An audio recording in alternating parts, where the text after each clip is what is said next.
Hey everyone, in this video, I will show you how to disable startup programs on your Windows 11 operating system. You know how sometimes you start your computer, and there are programs launching automatically that you don't really need right away? I have got one such program myself, Discord.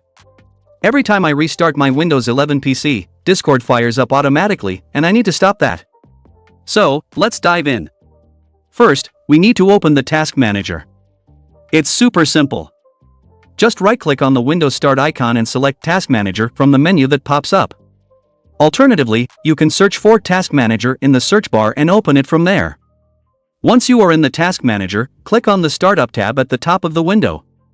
Here, you will see a list of all the apps that launch automatically when you start or restart your Windows 11 computer. For example, I noticed Discord and Figma Agent in my list, and I want to stop them from starting up automatically. To disable an app, simply select it from the list and then click on the Disable button. It's that easy.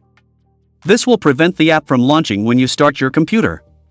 And if you ever change your mind and want to enable a disabled app again, just select it and click on the Enable button. And there you have it. That's how you can easily manage your startup programs on Windows 11. I hope you found this video helpful. If you did, don't forget to hit the like button and subscribe for more useful tips and tricks. See you in the next video.